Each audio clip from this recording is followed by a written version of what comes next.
विद्यादिसागर सुधी, गुरु है हितैषी। शुद्धात्म में निरत, नित्य हितोपदेशी।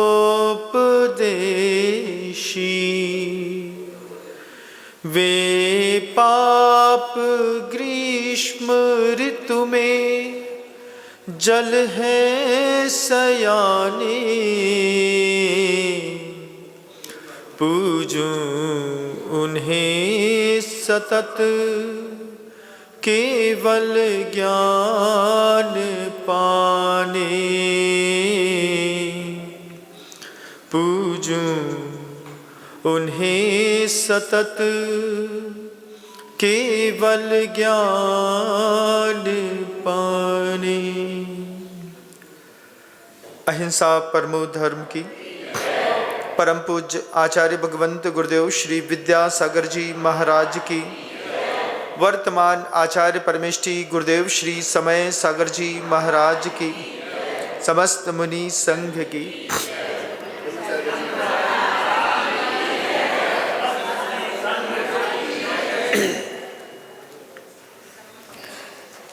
गुरुजी एक उदाहरण हम सभी को देते थे। सही समय पर सही बात समझ में आ जाना, ये भी जीवन का एक बहुत बड़ा सौभाग्य है।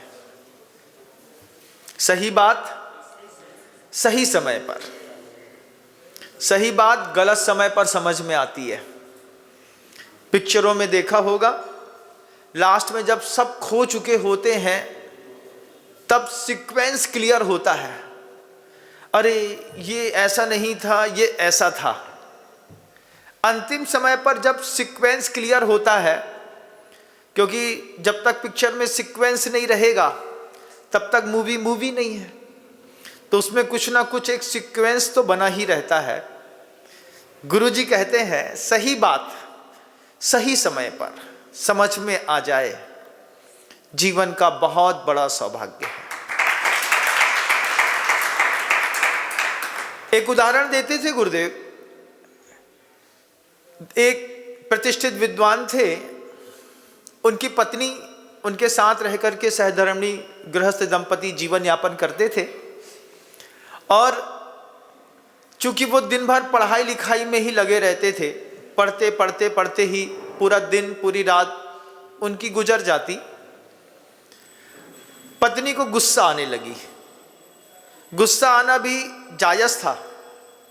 गुस्सा आना इसलिए भी जायज़ था कि घर के अंदर खाने की दिक्कत होने लगी।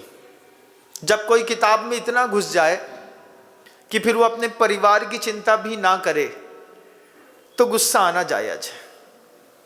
पत्नी ने एक दिन किताब उठा करके, पंडित जी पढ़ रहे थे, उठा करके और ऐसी धरती पर हाथ से छुड़ा के पटक दी।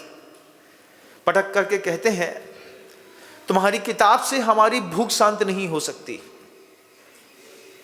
पंडित जी बहुत गंभीर थे। उन्होंने कहा तुम अभी ज्ञान की कीमत नहीं जानती। पत्नी कहती है तुम्हारे ज्ञान से हमारी भूख मिटे तो तुम्हारी ज्ञान की कीमत है, लेकिन तुम्हारे ज्ञान से हमारी भूख नहीं मिट रही, मेरी भूख मिटाओ। पति कहते हैं, पंडित जी कहते हैं तुम नहीं समझ सकती इस ग्रंथ में क्या क्या नहीं लिखा है। पत्नी कहती है खाने के तो है नहीं, बात कर रहे हैं दुनिया भर की। बात बिल्कुल सही है। पुस्तक उठा करके पढ़ने से कभी किसी की पेट की भूख नहीं मिटी। पेट की भूख का पुरुषार्थ अलग है और ज्ञान का पुरुषार्थ अलग है, लेकिन ज्ञान कमाल करता है। पंडित जी बोलते हैं चलो ठीक है, एक काम करना, कल 14 है, 14 को जिस पुस्तक को तुमने पटका है, इसी पुस्तक में से हम कुछ स्तोत्र पाठ पढ़ने के बाद एक मंत्र बोलेंगे।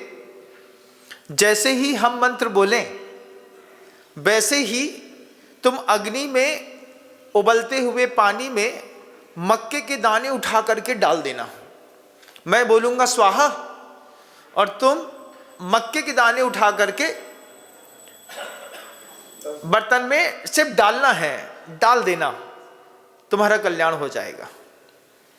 अब पत्नी को पति की बात पर विश्वास नहीं, क्योंकि बहुत दिनों तक साथ में रहते रहते एक दूसरे को समझने के बाद सबसे पहली चीज सम्मान खत्म होती है, तो आदर और सम्मान। ये गृहस्थ जीवन की बहुत बड़ी विचित्रता है। आप दुनिया में कितने भी सम्मान के पात्र हों, लेकिन सबसे ज्यादा असम्मान के पात्र अगर आप कहीं हुए हैं तो कहाँ हुए हैं? घर में हुए हैं। 2 रुपया की कीमत नहीं महाराज। बाहर तो पहाड़िया जी, लोहाड़िया जी, बाकलीवाल जी, पाटनी जी, गोधा जी, बड़े बड़े नाम चलते हैं। अंदर जाकर के महाराज अब आपको क्या बताएं, अपने लिए सब्जी खुद बघारनी पड़ती है। जीवन की बहुत विचित्रता है। और कई जगह तो ऐसा है कि रोटी भी खुद ही बनानी पड़ती है। वो कहती है हमारा टाइम खत्म हुआ, तुम्हारा टाइम शुरू हुआ। बाहर गोदा जी की जय हो, अंदर आकर के बे गोदा जी खुद ही रोटी बना रहे हैं। और नहीं हुआ तो फिर क्या कर रहे हैं? बासी रोटी खा के काम चला रहे हैं। पंडित जी बोलते हैं कि देखो मैं कल मंत्र पढ़ूंगा, शुभ मुहूर्त है, नक्षत्र सही रहेगा, विधिवत कोई भी चीज की जाए तो सही काम करती है। पंडिताइन को विश्वास नहीं हुआ, किस किताब से भी कुछ निकल सकता है। पंडिताइन ने उस बात को हल्के में ले लिया। पंडित जी ने खुद सिगड़ी जलाई, खुद उस पर पानी रखा, बर्तन रखा, बर्तन में पानी रखा, पानी रखने के बाद मक्के बाजार से ला करके और पंडिताइन को दे दिए। पंडिताइन पंडित की किसी बात पे विश्वास ही नहीं कर रही। क्यों? अरे पंडित जी हैं, ऐसे ही हैं। फिर भी अब चूंकि पूरी विधिवत कार्यक्रम शुरू हो गया था, तो पंडिताइन वहीं पर बैठ गई। बैठने के बाद चूंकि झोपड़ी रहती थी, मिट्टी की दीवारें, तो सारा का सारा संवाद पंडित और पंडिताइन जी का बगल वाली महिला भी सुन रही थी। वो भी सुन रही थी कि पंडित जी और पंडिताइन जो है वो बात कर रहे हैं। पंडित जी बोल रहे हैं कि मैं शुभ नक्षत्र में शुभ मुहूर्त पर और ये चीज करूंगा, तुम उसमें डाल देना। बगल वाली को पंडित जी की बात पर खूब विश्वास था। बगल वाली को खूब विश्वास, हाथ जोड़ करके उसने भी, भावना भाई सामने आई नहीं, दीवार के उस तरफ से उसने भी सारी संयोजना बना ली। संयोजना बना करके श्रद्धा के साथ हाथ जोड़ करके बैठ गई। अब वो बस ये सोच रही है कि जैसे ही पंडित जी स्वाहा बोलेंगे वैसे ही मैं अपना उठा करके इसमें डाल दूंगी। और ये एक पंडिताइन है घर की, वो क्या बोलती है, अरे जो पंडित जी ऐसे ही हैं, इनकी दुकान से अभी आज तक कोई को भलो नहीं हुआ, जो हमारा भलो का कल हैं। घर का आदमी घर पर विश्वास नहीं करता, बगल वाले में विश्वास करता है। बगल वाला आपके घर में खूब विश्वास करता है। अभी मैं होकर के आ रहा था तो अजमेर नगर में सोनी जी की नसिया के पास एक कीर्ति स्तंभ है। बताया कि बुधवार, गुरुवार, शनिवार को एक आदमी बैठता है और अजैन है, झाड़ता है, आचार्य विद्यासागर जी महाराज जी का नाम लेकर के झाड़ता है। वहीं पे नीचे बैठ करके नमोकार मंत्र पढ़ता है, गुरु जी के नाम पढ़ता है, उन्हीं की जयकार लगाता है, झाड़ता है। और लाइन इतनी लंबी है कि लोग देखते रह जाते हैं। हमने कहा गजब आदमी है। बगल वाली को विश्वास है, घर वाली को विश्वास नहीं है। बगल वाली कमाल कर रही है, घर वाली नहीं कर पा रही। पंडित जी ने मंत्र शुरू किया, ओम ह्रीं श्रीं क्लीं ऐं मरम बम बम हम हम सम सम तम तम पम बम झम झम बम बम बम बम हम हम सम सम। पंडित जी पढ़ रहे हैं। पंडिताइन, अरे ये तो पढ़ दे, नींद आ गई, सो गई पंडिताइन। पंडित जी ने बोला ओम राम रूम हुम फट स्वाहा। स्वाहा बोला, तब पंडिताइन की नींद खुली। नींद खुली उतनी देर में तो बगल वाली ने स्वाहा कर दिया था और ये रह गई। ये रहते साथ ही पंडिताइन बोलते क्या हुआ, डालूं क्या, डालूं डालूं। पंडित जी बोलते हैं भागवान अब तो इसमें मक्का डाल ही दे, क्योंकि अब मोती तो बनेंगे नहीं, लेकिन कम से कम मक्का उबल जाएगा तो अपन दोनों का पेट तो भर ही जाएगा। पंडिताइन ने डाल दिया। डालने के बाद देखती है खदबत खदबत खदबत खदबत करके सारे मक्के उबल गए, उबल के फूल गए, पक गए।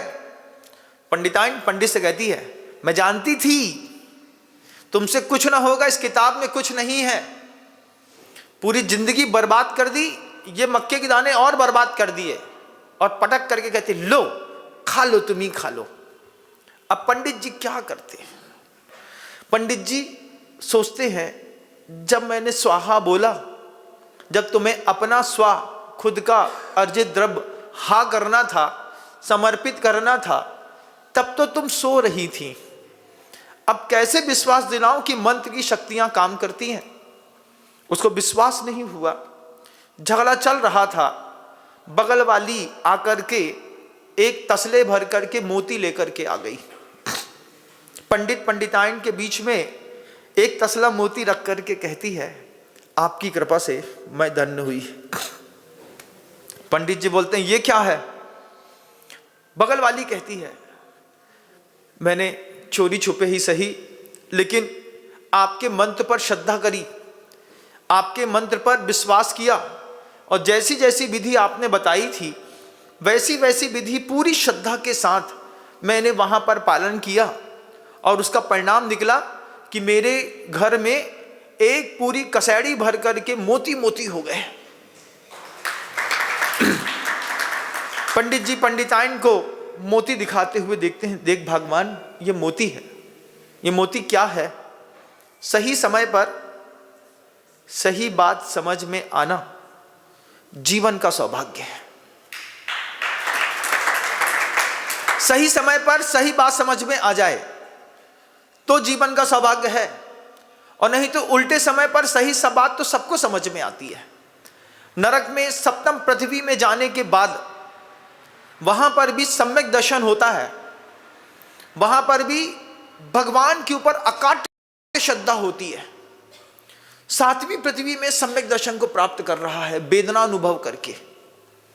उस समय उससे पूछो, तुम्हें सही बात समझ में आई? बात तो समझ में आई, लेकिन गलत जगह समझ पे आई। अगर यही बात मनुष्य पर्याय में समझ में आ गई होती तो थोड़ा अपना कल्याण और कर लेता। यही बात एक सियार को समझ पे आई। उसने मुनिराज का संबोधन सुनकर के रात्रि जल का त्याग कर दिया। मर करके प्यास व्रत नहीं तोड़ता। जानवरों की एक खासियत है, वे किसी भी संकल्प को ले ले दोबारा कभी तोड़ते नहीं, उसको स्खलित नहीं करते। मनुष्य लेने के साथ ही एक्सक्यूज स्टैंड करता है। हमने कहा आलू प्याज का 6 महीने का त्याग, महाराज बाहर की छूट। एक्सक्यूज पहले चाहिए। एक्सक्यूज के बिना जिंदगी नहीं है, और एक्सक्यूज बोलेगा नहीं तो अंदर ही अंदर सेल्फ कन्फेंस करेगा। क्या बोलेगा? हाँ, सिर्फ सैटरडे संडे का नियम है, बाकी जी महाराज जी, जी महाराज जी, जी महाराज जी, अंटी बरंटी, हाँ ये ऐसा और बांध दिया, और बांध करके बोलता है जी महाराज जी, जी महाराज जी, जी महाराज जी, मन शुद्धि वचन शुद्धि काय शुद्धि बाबा जी, ये हाथ अरंटी वरंटी बंधी है, हो गया। आप एक्सक्यूज लेते हैं, बगल वाला एक्सक्यूज नहीं लेता। सही बात सही समय पर समझ पे आ जाना जीवन का सौभाग्य।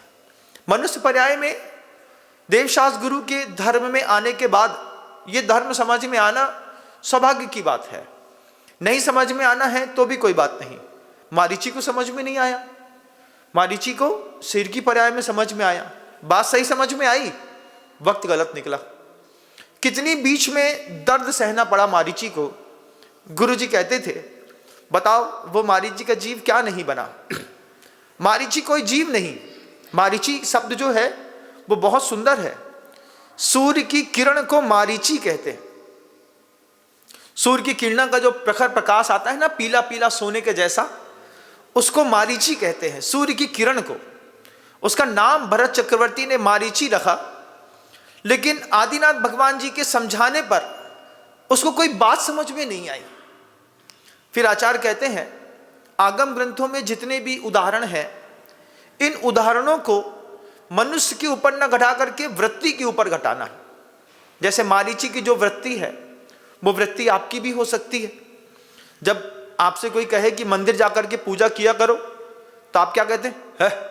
जिसके जीवन में कमी हो वह भगवान की पूजा करें, हमारे जीवन में बहुत है। कितना घमंड है! इतना घमंड चक्रवर्ती को नहीं हुआ। चक्रवर्ती 6 खंड का अधिपति होने के बाद रोज प्रभु की पूजा करने गया, और हमारे घर में 4 रुपए क्या बढ़ गए, अभी नया नया क्या पैसा बढ़ गया, सबसे पहले भगवान छोड़े। कहा जैन साहब कहाँ जा रहे हो? भैया मंदिर जा रहे हैं। तुम भगवान ही से मांगते रहोगे यार, कभी हमसे मांग के देखो। ऐसे कई संवाद मिलते हैं घर के अंदर। यंग जनरेशन के कई बच्चे भगवान पे विश्वास नहीं करते, मंदिर नहीं जाते। वो कब जाएंगे? जिस दिन घर में पिताजी मर जाएंगे तो 13 में तीसरे दिन तिया में देव दर्शन के लिए जाना पड़ता है, तब भगवान की कीमत समझ में आती है, तब भगवान दिखता है, नहीं तो वैसे नहीं दिखता। कई लोग होते हैं जब तक परिवार में किसी सदस्य की मृत्यु न हो वे मंदिर को छूते तक नहीं है। लेकिन गुरु जी कहते हैं सही समय पर सही बात समझ में आ जाए तो जीवन का कितना बड़ा सौभाग्य है। चक्रवर्ती का पुत्र है मारीची, उसको वहां पर कोई बात समझ में नहीं आई।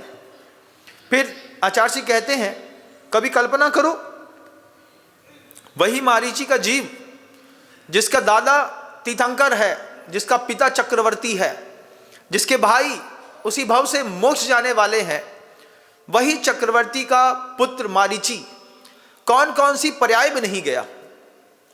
उद्वेग के कारण, अहंकार के कारण, आसाधना के कारण, आसक्ति के कारण, अनुमोदना नहीं कर पाने के कारण कहां कहां नहीं गया, और कहां कहां अपन भी नहीं गए। आप भी, अपन भी, हम भी देखते। आचार्य कहते हैं भूत देखा है कभी?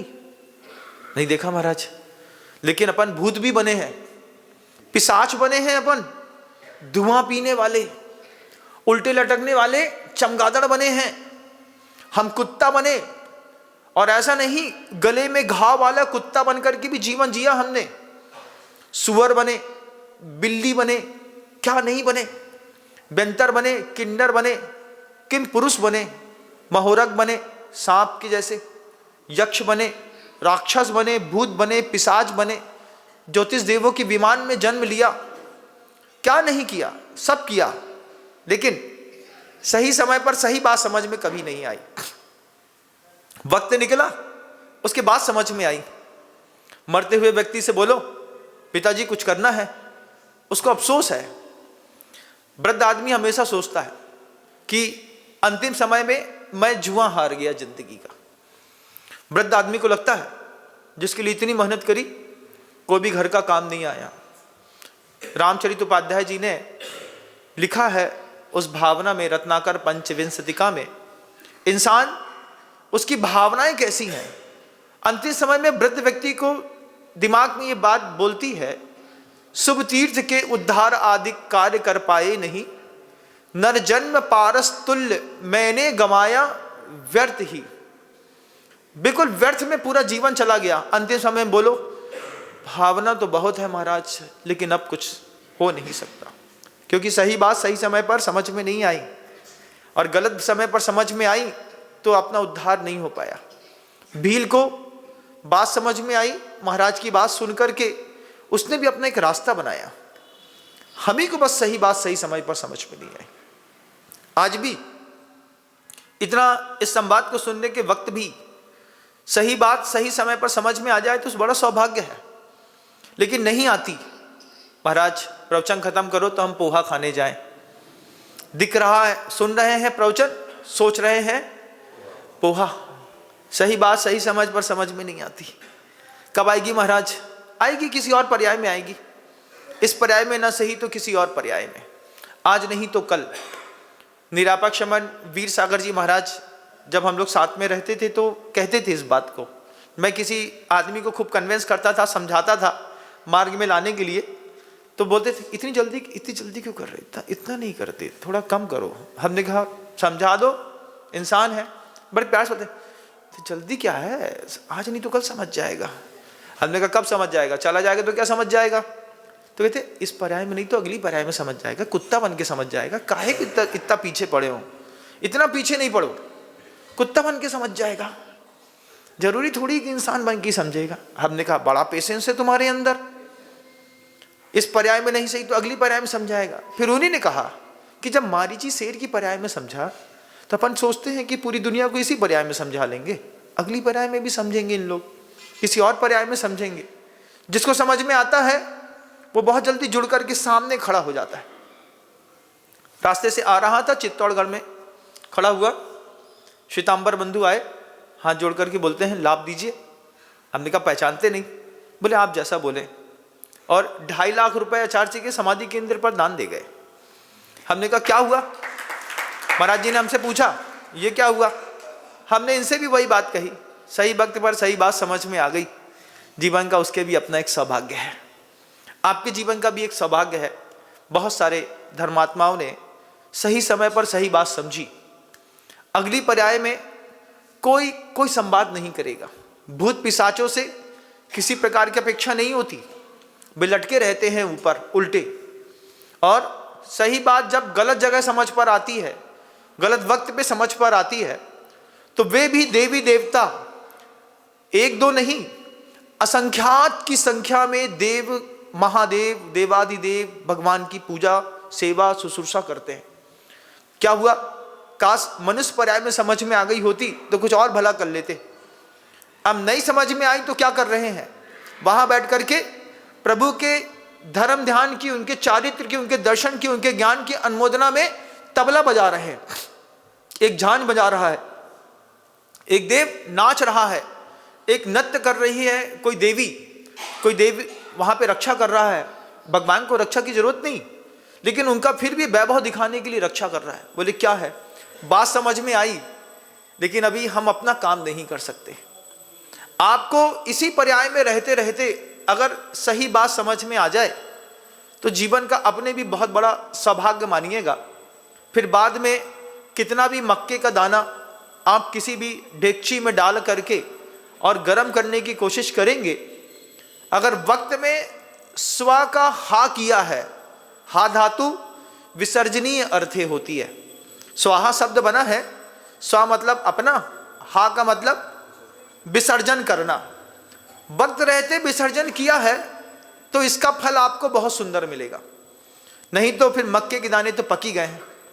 सद्दह दी पत्ते दी रोचे दी तहे पुणो विफासे दी धम्मम भोग निमित्तम ना दूतु सो कम्मक है निमित्तम।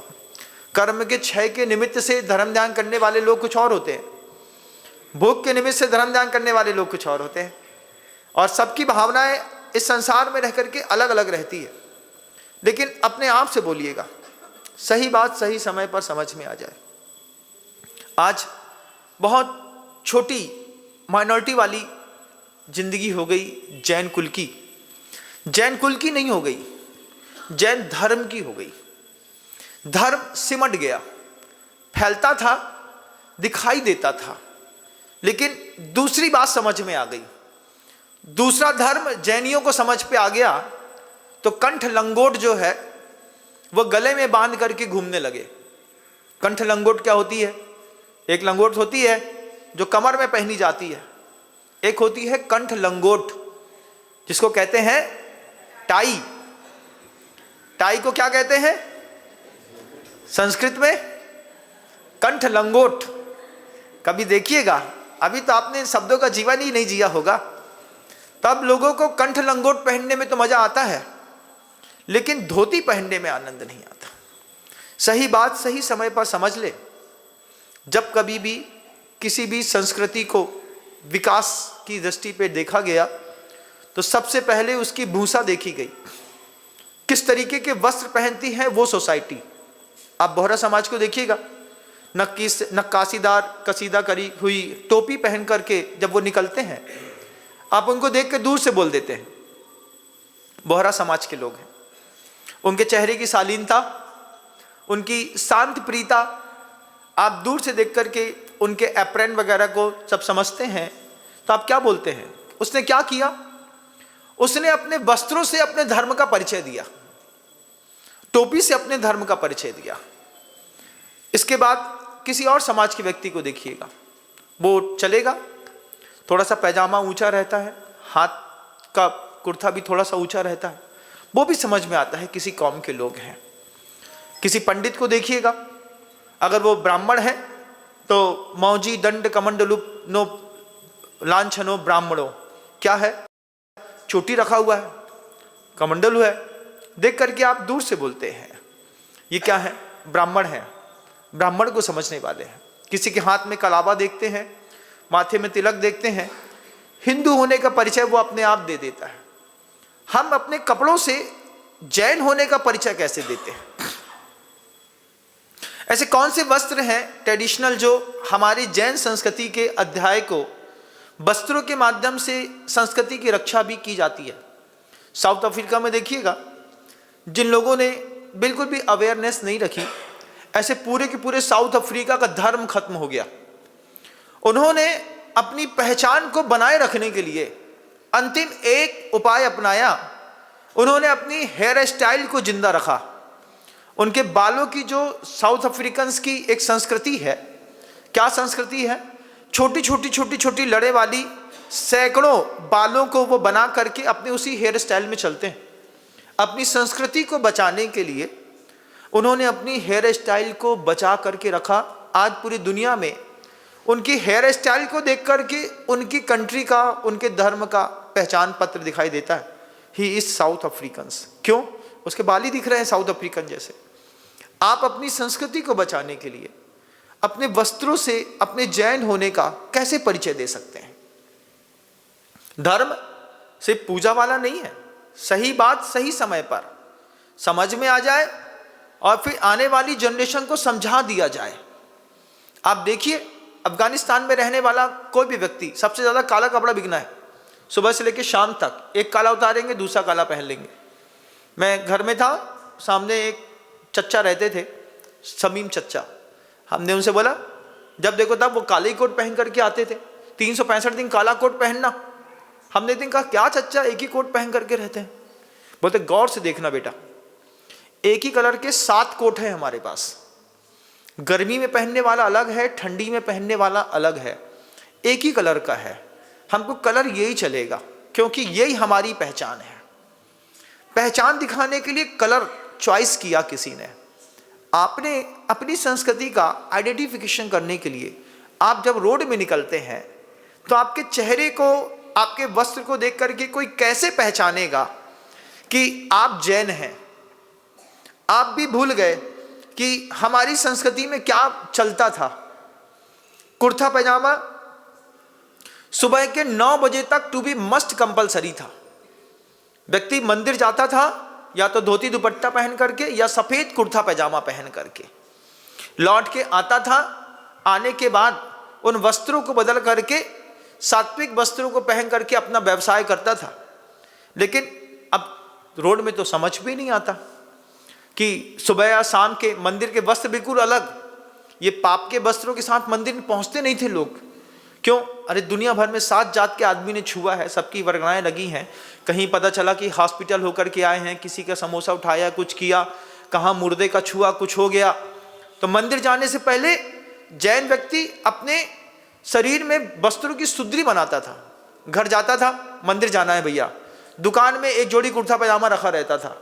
मान लो दुकान के पास मंदिर है तो दुकान में कुर्ता पैजामा है, घर से मंदिर पास है तो घर में एक वाइट ड्रेस कुर्ता पैजामा है। और अगर आपने नहीं सीखा है तो सीखिए, एक कुर्ता पैजामा ऐसा बनाइए, सिर्फ मंदिर पहन करके जाएंगे सुबह और शाम दोनों के वक्त में। जब भी रोड से निकलेंगे, धीरे धीरे करके पूरे देश में पहचान बन जाएगी, जैनी कुर्ता पैजामा पहन करके ही मंदिर जाते हैं। पहचान बनाने से आपकी पहचान बनती है। मैं याद है मुझे, मैं डोंगरगढ़ से और अपने होम टाउन पे आ रहा था, तो रास्ते में मैंने टिकट नहीं कटाया, टिकट कटा नहीं पाया, चढ़ना जल्दी, ट्रेन आई तो उसी में चढ़ गया। टीसी आया, टीसी आकर के हमारे बगल में बिलासपुर के पास बैठा। वो पहले हमको देखता है, उसके बाद जो बैग रखा था उस बैग का स्टैंडर्ड देखता है, कपड़े देखता है कि पैर में चप्पल नहीं पहने हैं, सफ़ेद कपड़ा कुर्ता पैजामा पहने हैं, दाढ़ी बड़ी हुई है। बहुत प्रेम से कहता है, टीटी आप बोलें तो आपकी एक टीसी एक टिकट बना दूँ। हमने कहा कितने की है? बोले 80 रुपये की टिकट है, 30 रुपये की पेनल्टी है, सिर्फ 110 रुपये में। हमने कहा बना दीजिए, बहुत प्यार से बोला, और बनाने के बाद व्यवस्थित तरीके से दे करके और धन्यवाद कहते साथ, आपके चेहरे से लग रहा है आप जैन हैं। हमने कहा कैसे पहचाना? नहीं, ये शालीनता जैनों में होती है, किसी और में नहीं होती। इतने धीमे शब्दों में उसने हमारी टिकट बना करके हमारे चेहरे से हमारे धर्म को बोल देना। अजैन व्यक्ति जब आपका चेहरा देख करके आपका धर्म बोल दे, सही बात सही समय पर समझ में आए तो सौभाग्य है, नहीं तो फिर बाद में समझ में आने से कुछ होता जाता नहीं है। विदेशों में जाकर के देखिएगा, हर आदमी अपने धर्म को जीवित रखने के लिए कहीं न कहीं कोई वस्त्रों से अपने धर्म का प्रेजेंटेशन करता है। मैं भोपाल में था, मैंने देखा एक 3 साल की बच्ची है, वो स्कूल जाने के लिए तैयार रोड में खड़ी है, पिता की गोदी पे है, उस पर भी प्रॉपर तरीके से उसको पहना करके काले कलर का स्कार्फ व्यवस्थित। कितनी उम्र में? उम्र है 3 वर्ष की, लेकिन बेटी है, घर से बाहर निकल रही है तो एक काले कलर का scarf to be must compulsory. इसके बिना बेटियां बाहर नहीं जाएंगी। ये उन्होंने, उस कौम के लोगों ने अपनी पहचान बना के रखी। आज दूर से पहचान में आते हैं, हम पहचान में नहीं आते।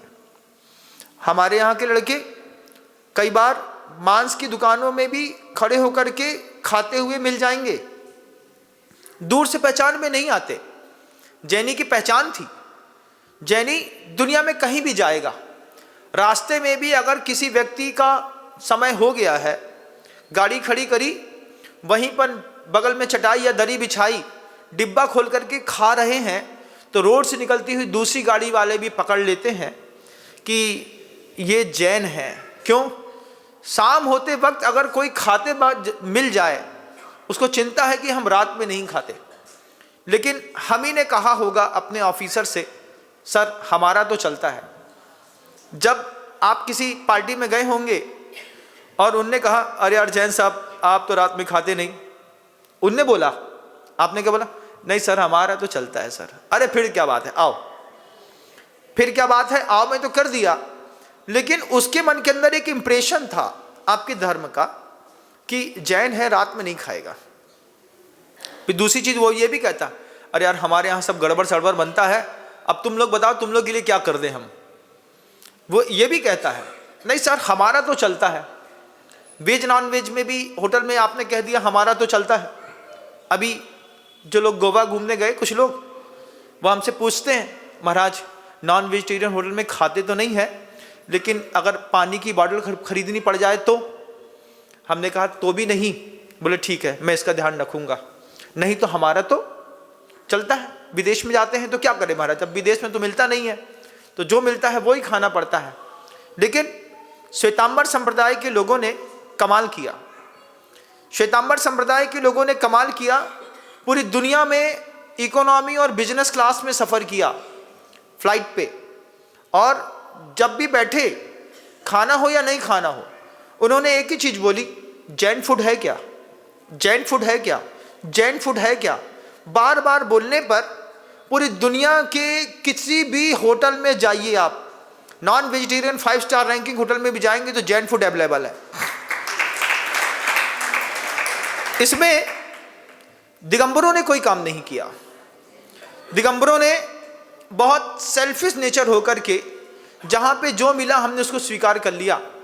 लेकिन चूंकि महाराज साहब लोगों ने इस बात की प्रभावना करी कि पूरी दुनिया में जैन फूड होना चाहिए, और पता भी नहीं चला कब पूरी दुनिया के लोग समझ गए कि जैनियों के फूड में no onion, no garlic, no किसी भी प्रकार के कोई भी गढ़ंत नहीं, कुछ नहीं।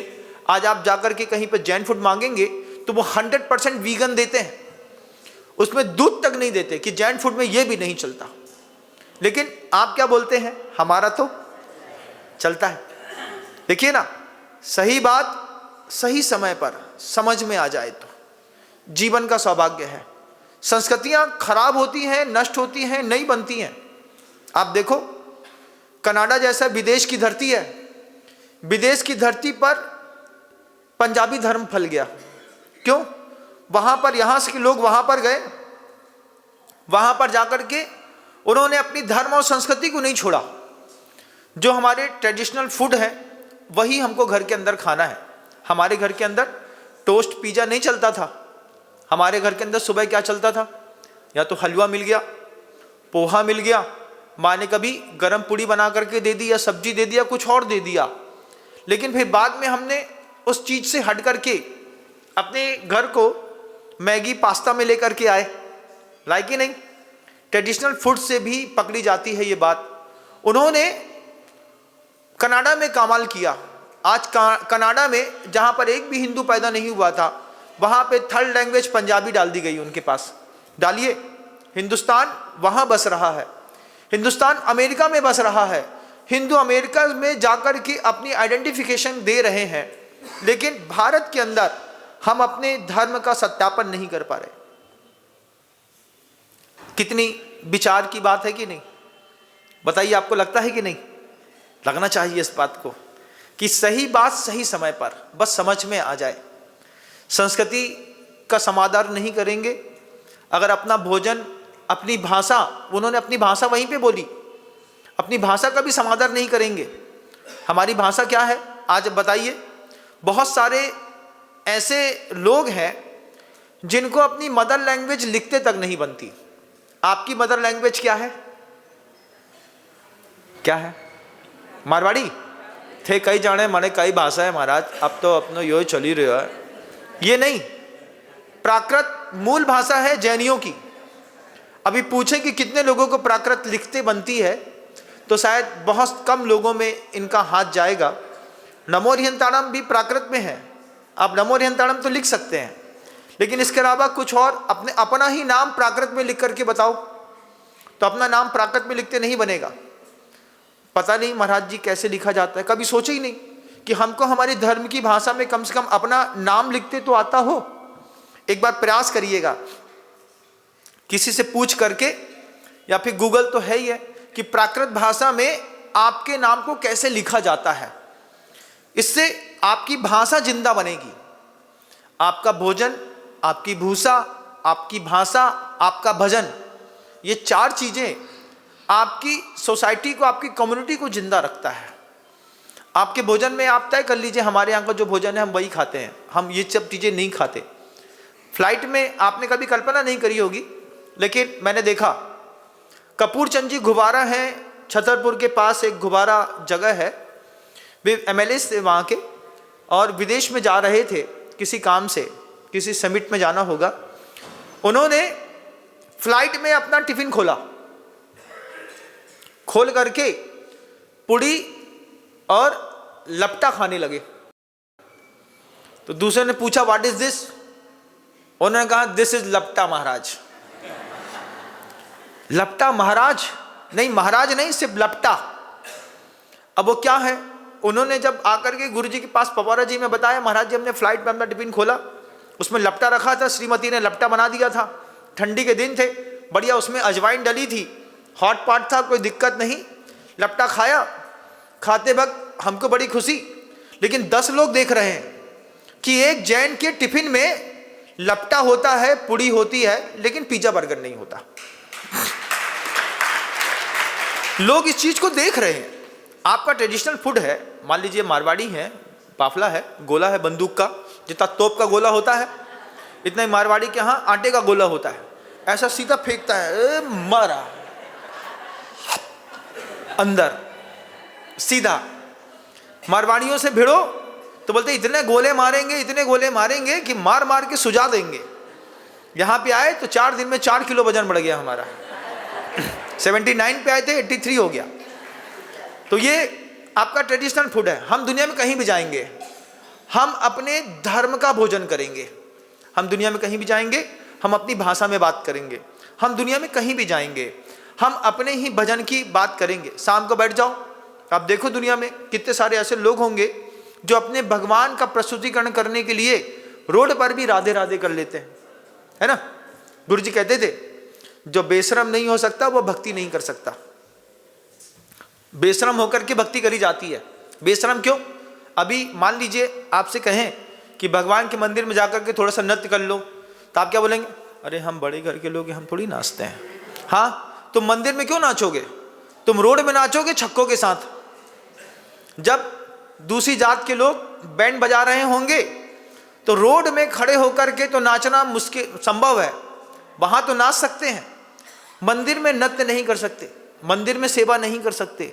बेशरम जब रोड पे बन सकते हैं तो फिर मंदिर के अंदर भगवान के सामने 4 कदम थिरकाने में क्या दिक्कत है? जो लोग थिरका लेते हैं उनको लोग देखते हैं क्या भक्ति है इसकी। थोड़ी बेशरम होना पड़ता है, भजन में भी थोड़ा बेशरम बन करके काम करना पड़ता है। ये भी जिंदगी का एक फलसफा है। सही बात सही समय पर, पहले तो आपको समझ में आ जाए, फिर सही बात सही समय पर बच्चे को समझा दें, क्योंकि जनरेशन वाइज शिफ्ट करना पड़ता है। छोटे से एक व्यक्ति ने जब 3 साल की बच्ची को प्रॉपर एप्रन पहना करके कंप्लीट करके लेकर के निकला, इतना सा चेहरा इत्तू सा चेहरा उसका, उस बच्ची का, लेकिन निकलेगी तो एक पूरे के पूरे कपड़े से शरीर को, सिर को ढक करके चेहरा दिख रहा है, लेकिन उसने अपने बच्ची को संस्कार दिया ना। आपने अपनी बच्ची से कहा गया, हमारे यहाँ पहले माँ बहनें बेटियां लज्जा वस्त्र साथ में लेकर के चलती थी।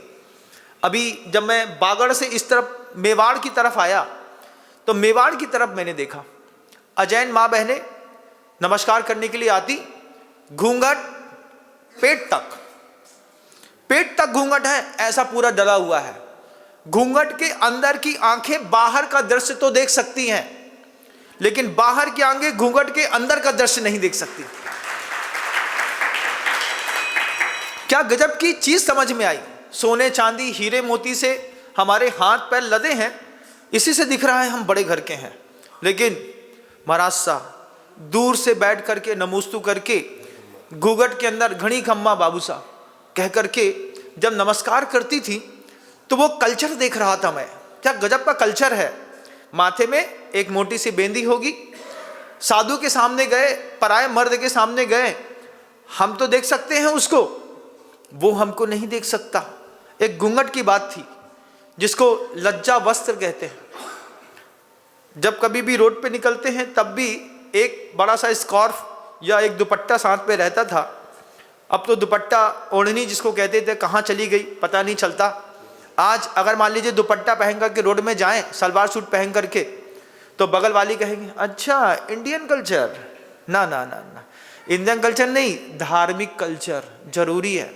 लेकिन अब नो स्लीव वाले सूट पहन करके निकलने का मजा है महाराज। जमाना बदल गया। जमाना नहीं बदल गया, संस्कृति बदल गई। 2 लाइनें पढ़ी थी, एक ही रात में वो पर्दे पर छा गई, पर्दे की चीज पर्दे पर दिखा गई। जो चीज पर्दे में होनी चाहिए थी वो चीज पर्दे पर दिख जाए तो एक ही रात में वो पर्दे पर छा गई। फिर छाना कोई बड़ी चीज नहीं है, लेकिन ये हमारी जैन सोसाइटी का खेल नहीं है। अगर सही समय पर सही बात आपको भी समझ में आए तो आपके भी जीवन का एक बहुत बड़ा सौभाग्य होगा। शब्दों को विराम दूंगा, समय की अपनी सीमाएं होती हैं।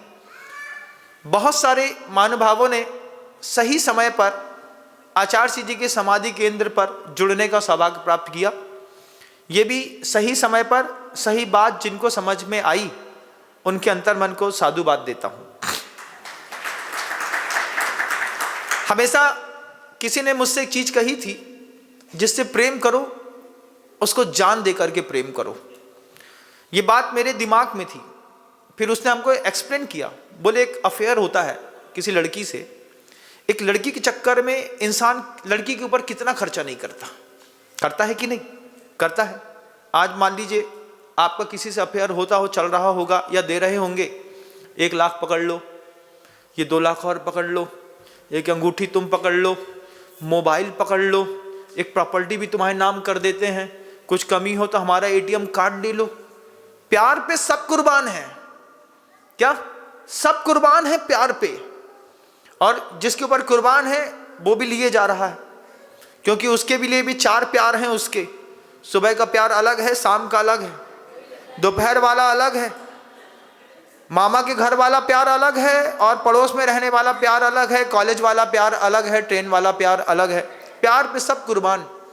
आप देखना कभी अपने प्यार के मोबाइल पर कितने प्यार के नाम लिखे होंगे, है ना, समझ में तक नहीं आएगा। गुरुजी कहते थे, गुरुजी नहीं कहते थे, एक दोस्त था साथ में, वो कहता था इस बात को कि जब प्यार पे इतना कुर्बान कर सकते हैं तो फिर गुरु के प्यार में क्या नहीं कर सकते। जिससे कुछ नहीं निकलना है लास्ट में, उसको तुमने शुरुआत की दौर पर इतना दिया, सही बात सही समय पर समझ में आए तो दुनिया में ऐसे महान आचार्य दोबारा नहीं होंगे। दुनिया में उन महान आचार्य का समाधि स्मारक 2 बार नहीं बनेगा, 2 जगह नहीं बनेगा।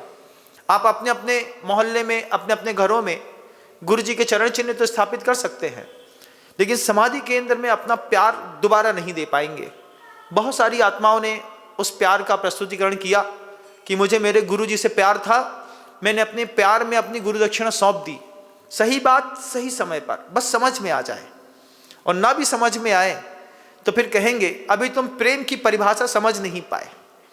अपने जीवन को और समृद्ध करिएगा।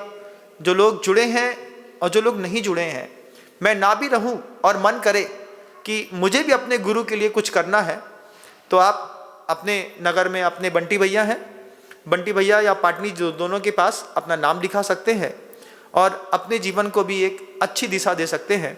पैसा जिन चीज़ों में लगातार खर्चा हुआ उससे कुछ मिला नहीं बंधुओं, लेकिन एक बार अपने पैसे को भी स्थिरता दीजिएगा। जैसे चामुंड राय ने गोमटेश्वर बाहुबली भगवान की मूर्ति बना करके अपने पैसे को जीवंत कर दिया, ऐसे आप भी अपने उस समाधि केंद्र में अपने ही धन को सुरक्षित रख पाए, ऐसी भावना रखता हूँ। बहुत ज़्यादा उम्मीद तो नहीं, लेकिन भावना इसलिए रखूँगा, गुरुजी ने कहा था साधु को संदेश तो देना ही चाहिए। फिर होना और नहीं होना सामने वाले के पुण्य और क्षेत्र की पुण्य के ऊपर डिपेंड करता है। सही बात सही समय पर आपको भी समझ में आए। गुरुदेव श्री विद्यासागर जी।